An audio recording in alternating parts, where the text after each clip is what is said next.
Hello, you're listening to Coffee and Culture. We're on Talk 1260 and 103.7 KTRC, streaming at santafe.com. And my name is Matthew Chase Daniel. I'm your host every other week, and today I'm talking with David Horvitz. David's artist who is based in LA and from LA and is part of the big site International Once Within a Time that Cecilia Almani has curated and is up through January. And David has a big installation. He has pieces all over town, actually, but he has a big installation at Finquita, which is in Tesuque on Bishop's Lodge Road. That's the property that used to be the foundry called Shidoni, for those of you who remember that place. And he also has some work in the window at Doodlitz downtown, and then he has some cats sort of hidden around town unannounced. And as part of all that, he is also doing some work with Axel Contemporary, which is the mobile gallery that I run with Jerry Wellman.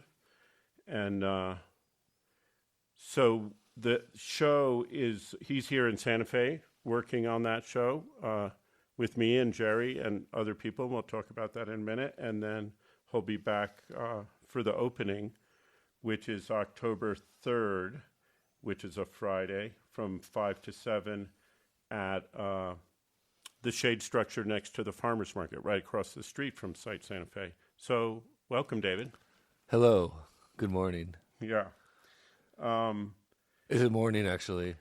This will air at 2 p.m. and then be a podcast. So once it's a podcast, people can listen to it at midnight or midday. Right. Or so good morning, good evening, good afternoon. Yeah. Good night. Buonasera. Ohio gozaimasu. Calimera. Igeshalar. Bonjour. Bienvenue. Quoi? C'est quoi? Bonjour. Anyway, so your work is about sort of the starting point for all of these pieces. Well, I don't know if for the one at Doodlitz, but the piece at Finquita and the piece at Axel and the cats is the history in New Mexico of Japanese internment, detention, incarceration camps during World War II, right? Correct. Yeah. So talk a little bit about that. Yeah, I guess we could just start by talking. Well, I mean, there's so many. Cecilia invited me because she knew I had made work about Japanese camps before.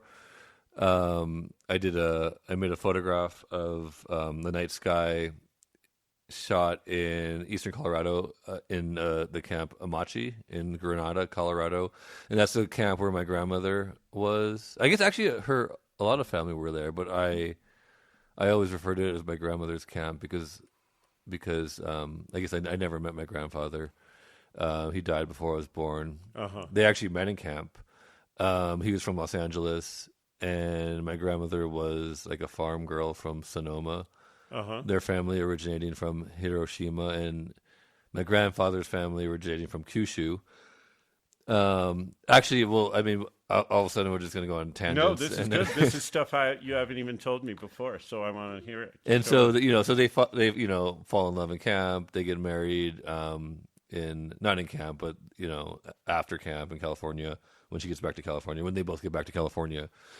But one thing interesting, which I read, is that the architects of the camp intentionally designed to have, here's like these city people from Los Angeles, from Little Tokyo, or from Boyle Heights, which is just east of Little Tokyo, mixed in with some like farmer families from Sonoma.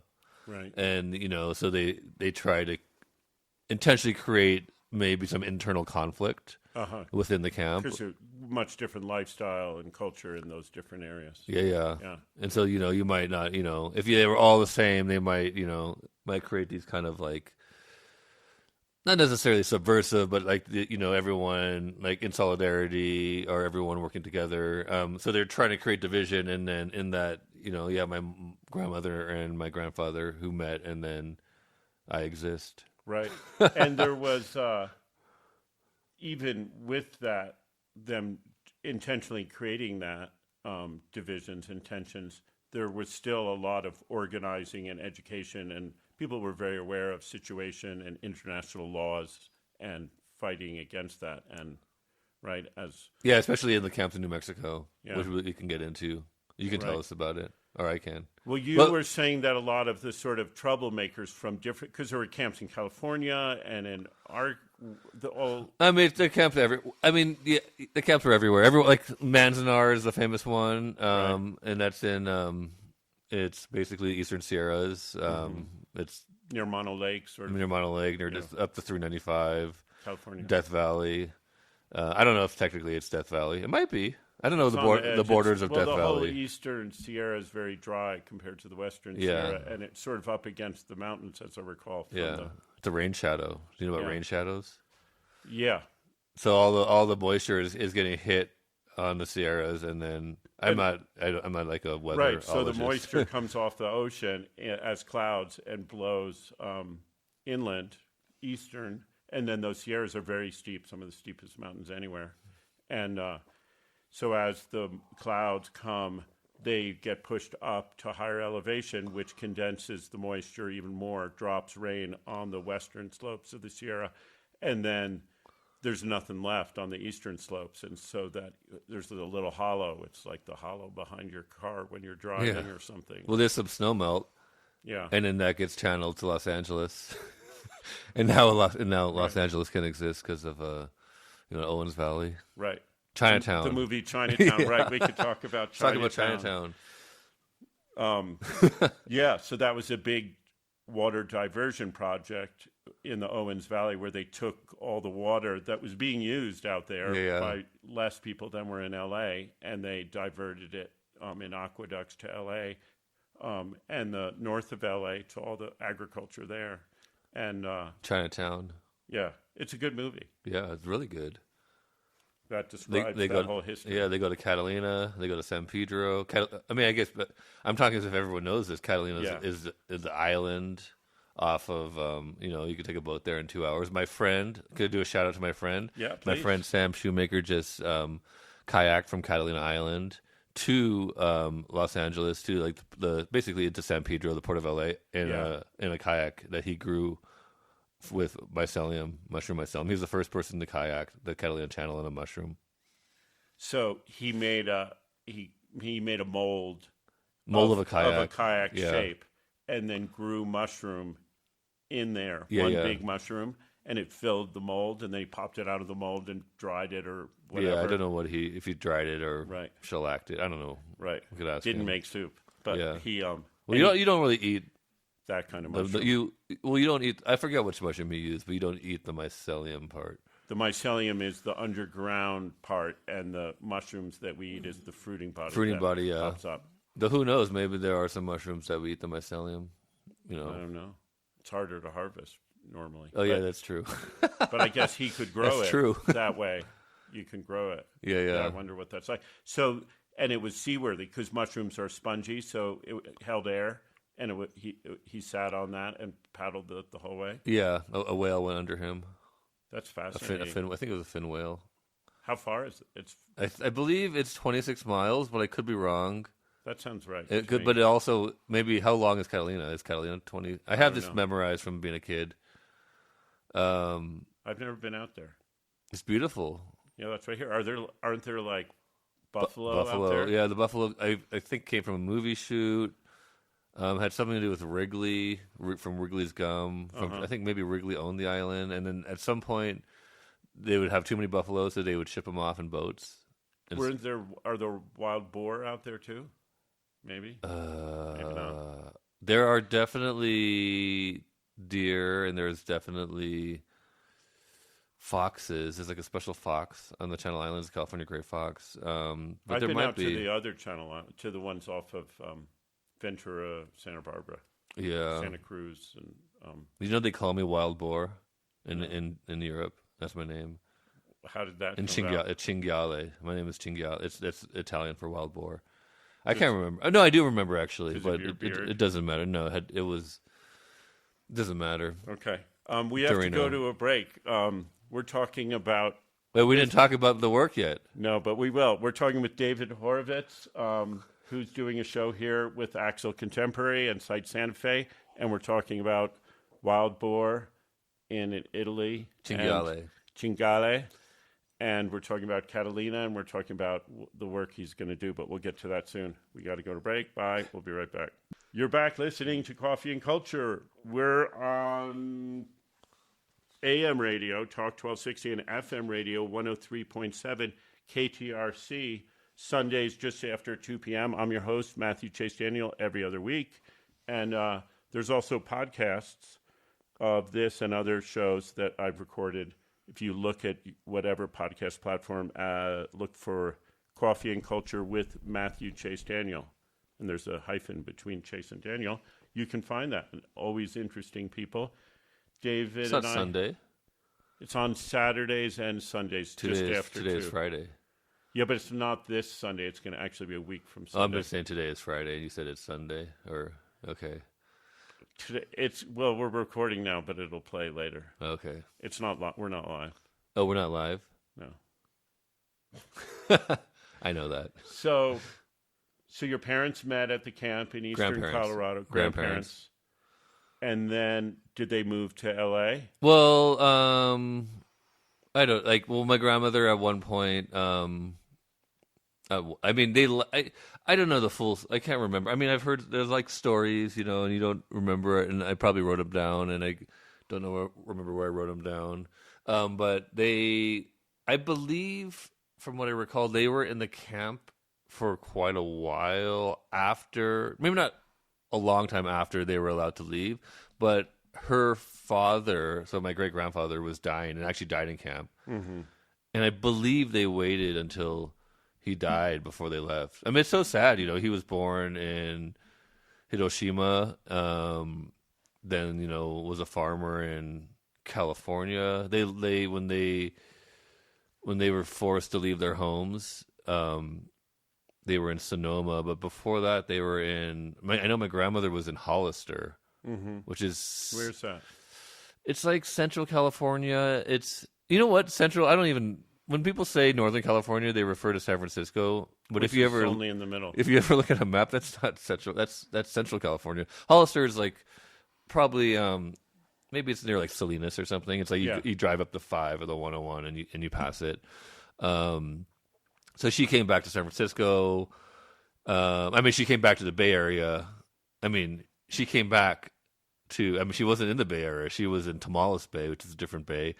But she didn't go back to Sonoma, is what I'm saying. So she ended up in San Francisco, and he was in L.A. And then at some point, he was courting her, and then they ended up in Los Angeles. These are your mom's parents? Yes. Yeah. Yeah. My dad, Horvitz, not Japanese. Right. This is the Maruyamas and the Kawases. Uh-huh. Circle Mountain and side of a river. That's what those names mean? Yeah. Nice. Wait, let's just talk about the work really quick because we've already gone so far. Okay, so in my installation, which you described as large or big, but it's actually pretty. It could be small. It's a big room, biggish room. Yeah, it's just spread out. There's 4,555 marbles that are scattered across the floor. Each marble was handmade with sand collected from an arroyo that runs through the Casa Solana neighborhood. And the Casa Solana neighborhood, if you were to travel back in time, I'm so bad with math, like 80 years? 80-ish years, you would find yourself not in a little like suburban little area of Santa Fe. You would be inside a Japanese camp, internment camp, incarceration camp. Right. Detention camp, and these the number 4,555 correlates to the number of Japanese men. It was only men in that camp. Yeah, and only Japanese. But the thing is, so it was the number of men who went through the camp over time. Yeah, and so each marble represents a person. But when we want to talk about like facts, and it's like we were like, Only men. Yeah, it was only men. I don't believe there were any women in there, and it was only Japanese men.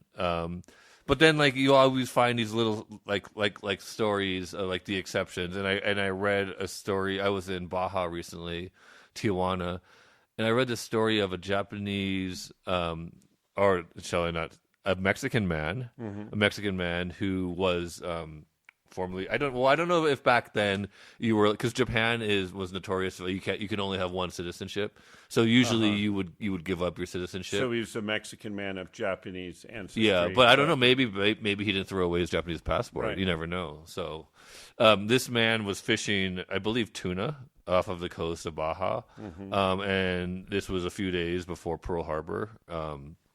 So I don't know. Let's just say it's like December 5th, 1941. Maybe he goes out to sea with his crew.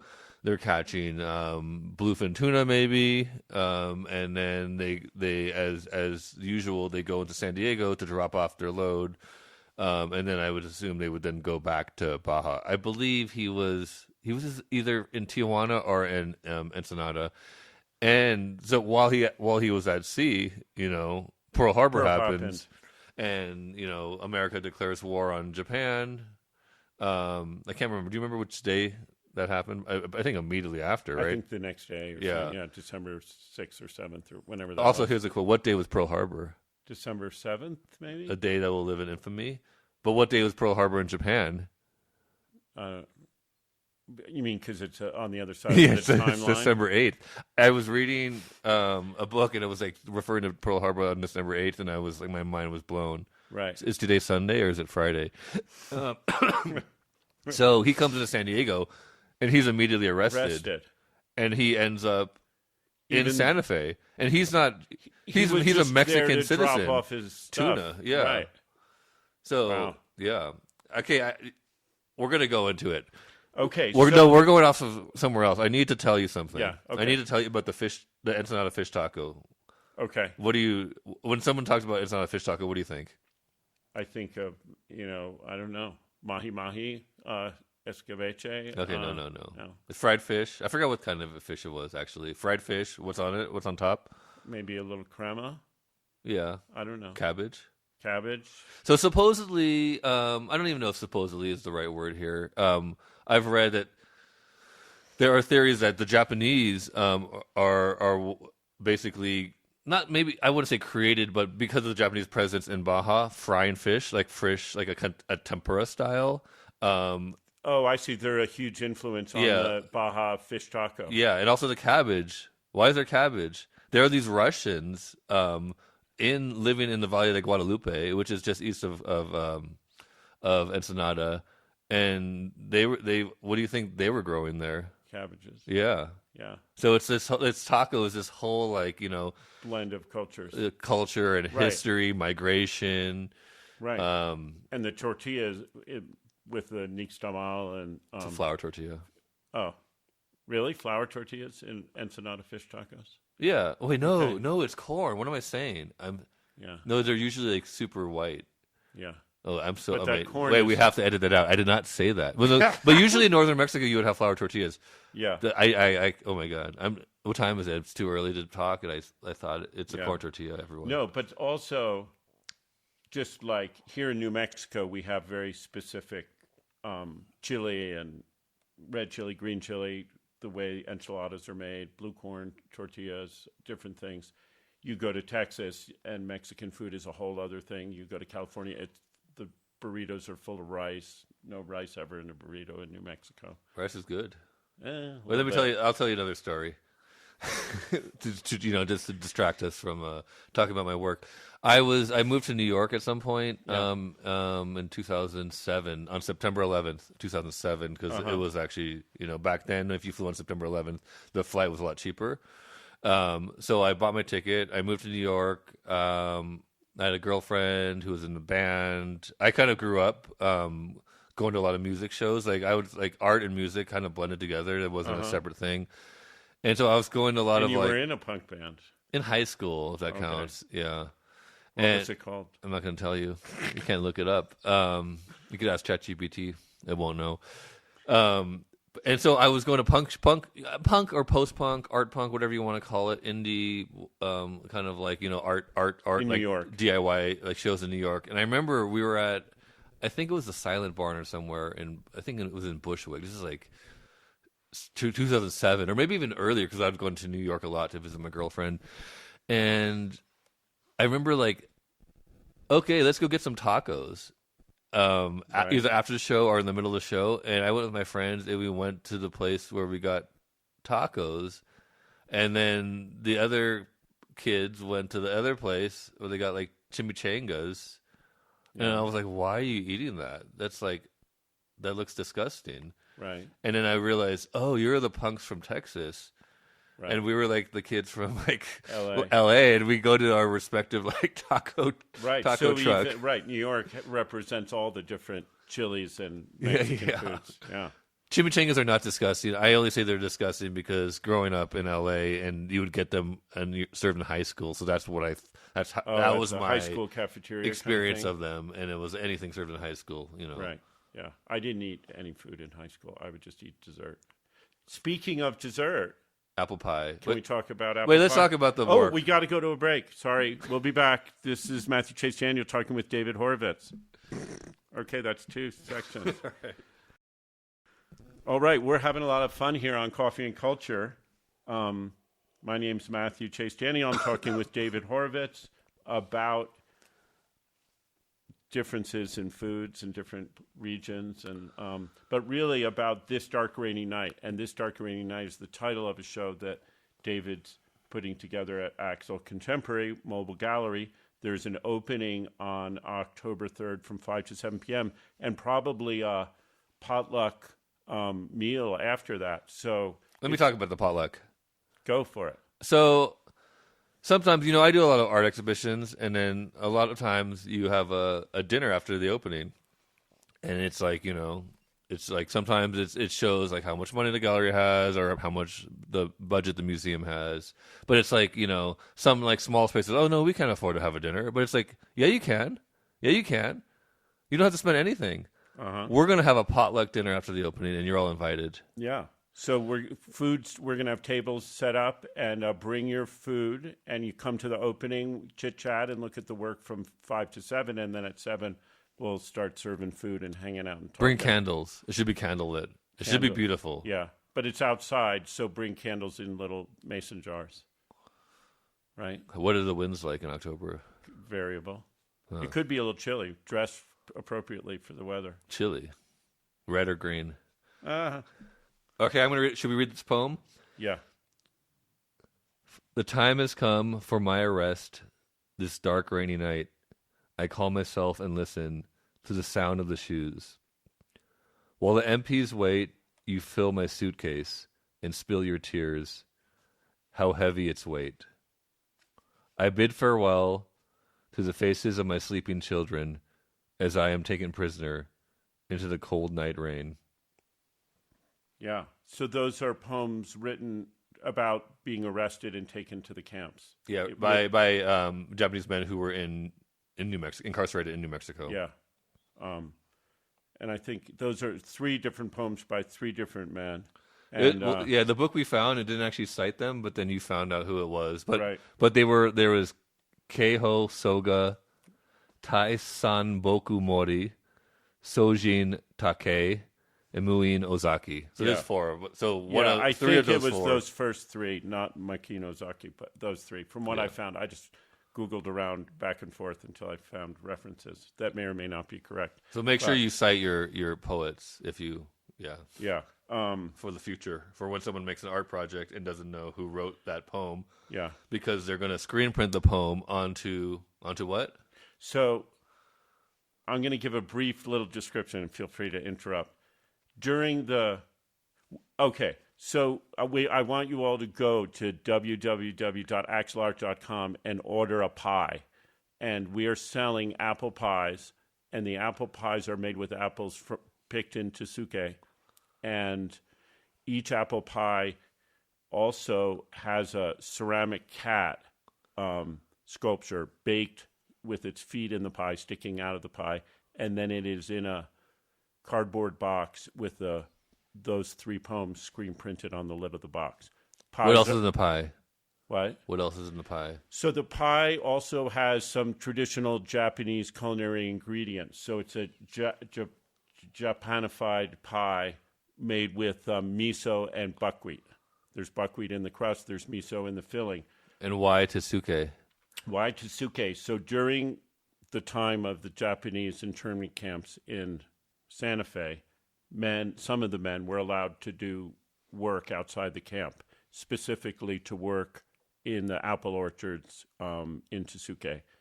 Tsuke had a lot of apple orchards. There's still some remnants of those old trees.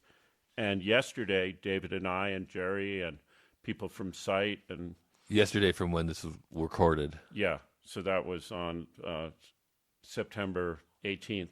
September 18th. We went to Tsuke to a woman's house, Cornelia, who was very generous and had the great apple picking tools and the orchard ladder. And we picked, 200 pounds of apples, maybe. Yeah, crazy.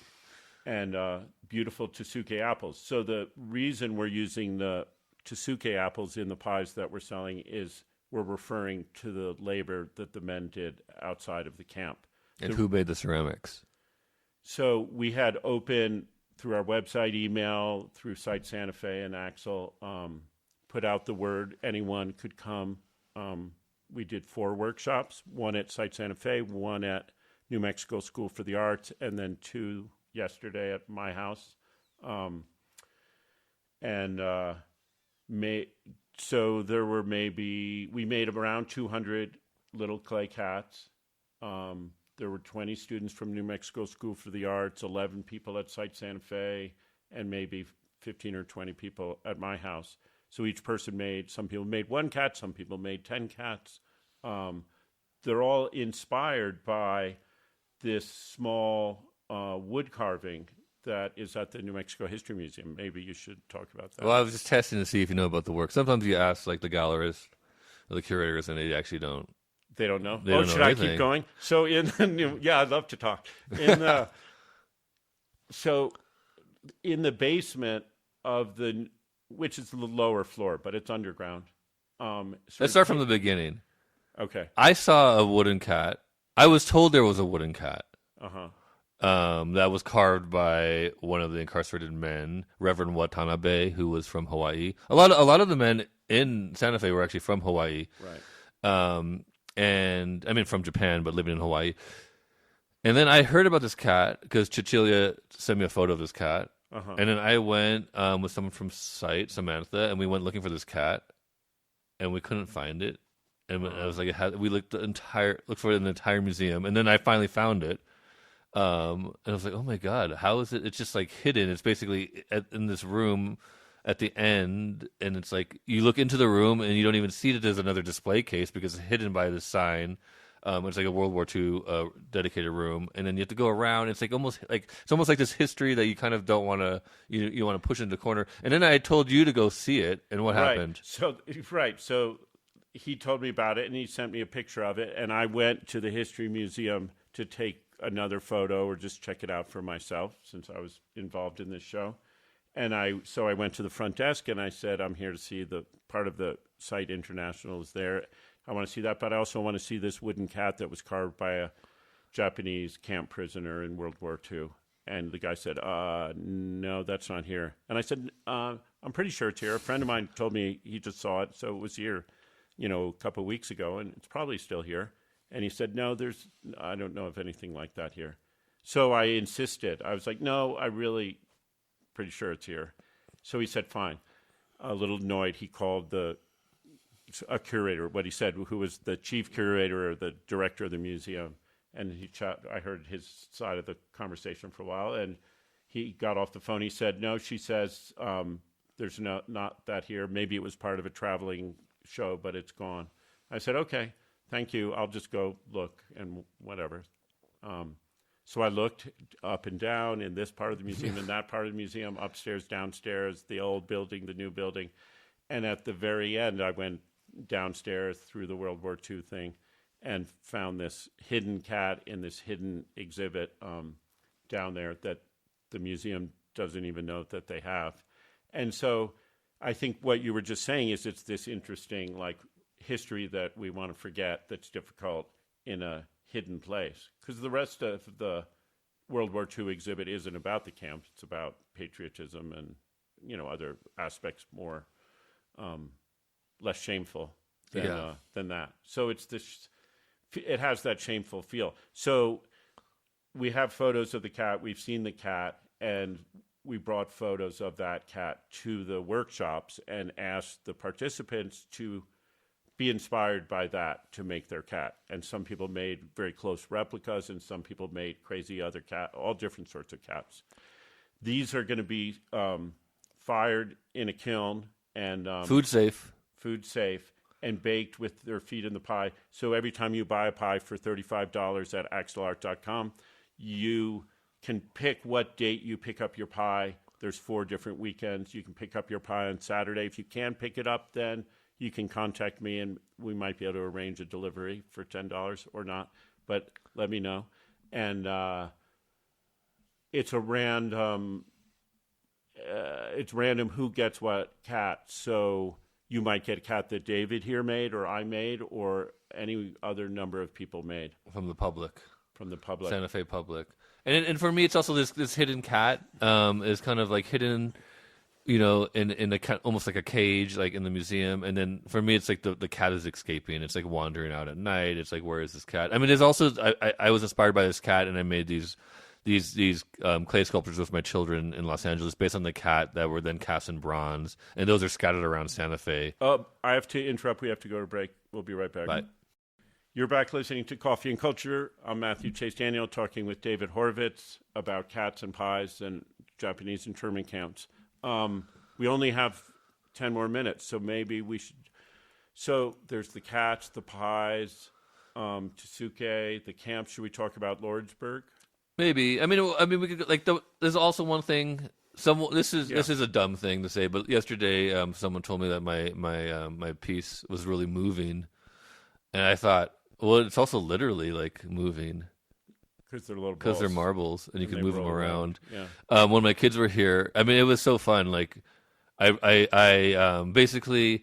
So I'm invited into the show, and then I was like, "Oh, I only live 14 hours away, by car. I should just drive the work myself, and so you don't have to pay like an art handler." And then so I drove the work out with my kids and my wife, and we stopped at Arco Santi. We stopped at Winslow, Arizona. We stopped in a pine forest in the Arizona mountains, and then we dumped the marbles out, and it was so fun to install them with my kids. You just poured them out on We poured them carpet. out. Yeah, Ella is 10 years old. Cleo's 3, and then we just scattered them around, moving them. And then when there's a lot of people there helping install, and we were doing the lighting, and I was talking with everyone, and we realized that as I was talking about this work, about it's this history that's it's not necessarily forgotten, some people remember it, some people don't, but it's about kind of remembering this history. And as we lit the work, we were the glass. Glass is like a medium of light, and it's what it does is it illuminates. Right. And so you shine light on it, and the light goes through it, and we were we're basically illuminating this forgotten story. Yeah. That's just right down the street in Casa Solana on if you go on the hill was a dog park. There's a plaque that was very, I guess, controversial when they installed that. Yeah, I read that somewhere. But, I guess there was the city council, maybe the mayor cast the deciding vote. I can't remember. Because of the shame of it, people didn't want to have a plaque commemorating. Well, also people didn't know that some people thought some people thought they were prisoners from the Japanese army. Right.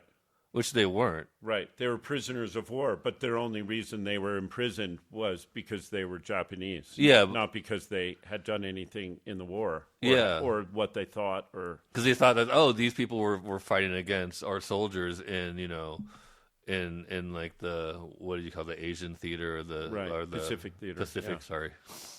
That's it's too early. I don't know. I'm not that much, but occasionally I know things. Oh wait, we didn't talk. Okay, there's Lordsburg, but there's Yeah. also Lost Cat. We were just talking about the cat. Oh, right. So we've been, don't tell the police, but we've been putting flyers around Santa Fe with a picture of the cat, and it says Lost Cat, and there's a phone number, and anyone can call that phone number who sees that flyer, and Why don't you read the phone number? yeah, that's what I'm looking for now. You don't So have your own phone number memorized. it's not, well, it's a Google number, remember? Okay, yeah. It's not. You can call me. No, you call this number if you see this cat, 505-216-6753. That's 505-216-6753.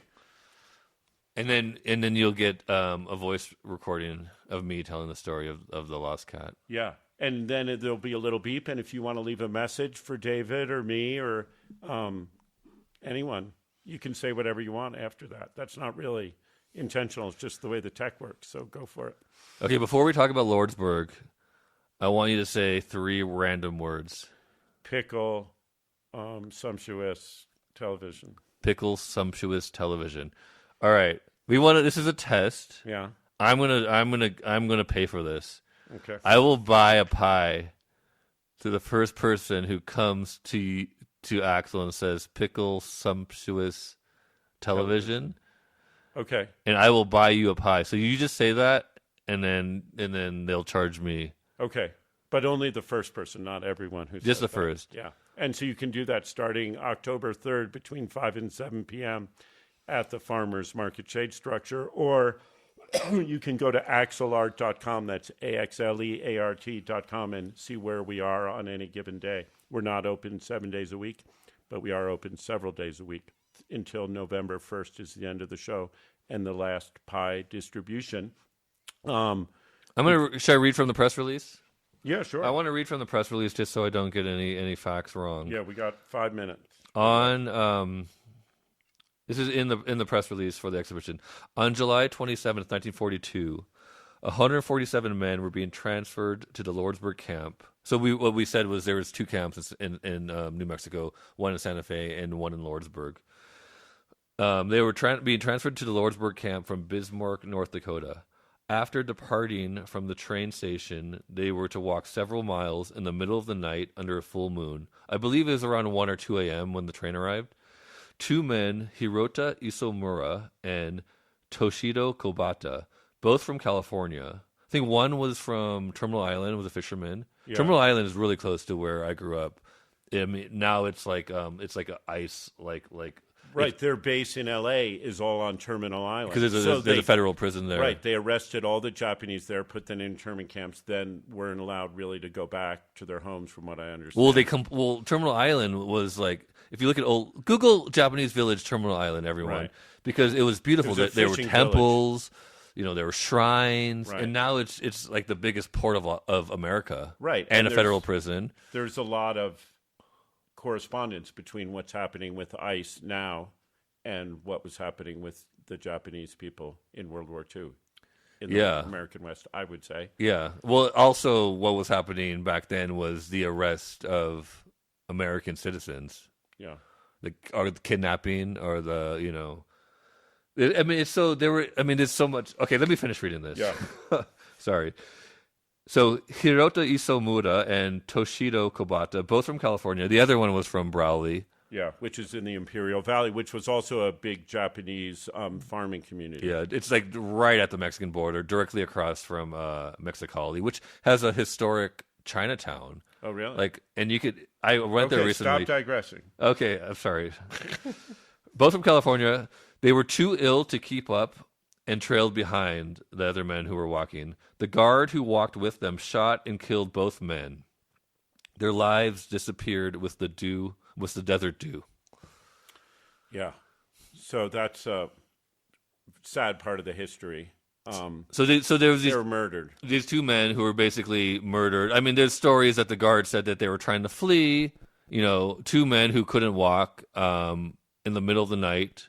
Yeah, in a place that they didn't actually know where they were. They had just arrived from North Dakota. And one thing I thought about earlier today was my installation in Finquita, 4,555 marbles. A lot of the men were going through both Lordsburg and Santa Fe. They were in Santa Fe, then they were in Lordsburg, and then they were sent back to Santa Fe, or they went to Lordsburg and then transferred to Santa Fe. These two men would have not been counted in the 4,555 because they never actually made it. They never made it to Santa Fe. Right.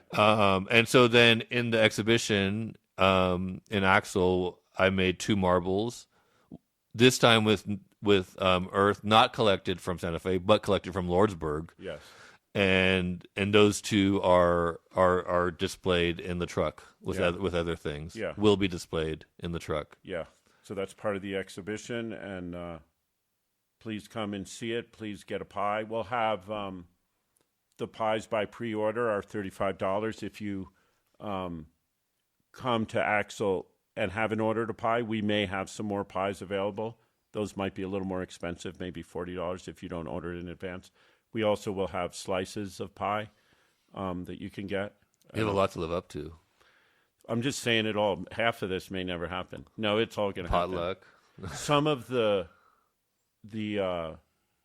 cat sculptures, most of them will be unglazed, but a few of them will be glazed. Also, and those will all be displayed on shelves in the gallery. And as the exhibition goes on and as more pies are baked each week, those cats will disappear into the pies and go out into the world. Don't eat the cats. Don't eat the cats. They're very visible. Just pull them out of the pie before you eat them. We may also have those cats. You might be able to pick cats and buy them off the shelf, but they'll be much more expensive than in a pie. Why would you spend more money on a cat when you could spend less money on a pie that comes with a cat? And a screen print. Yeah. What doesn't make any sense? Well, that's why we want to do it, just to play with people. You're being played with. Okay, time to go. Thank you, David Horvitz. Bye. Arigato.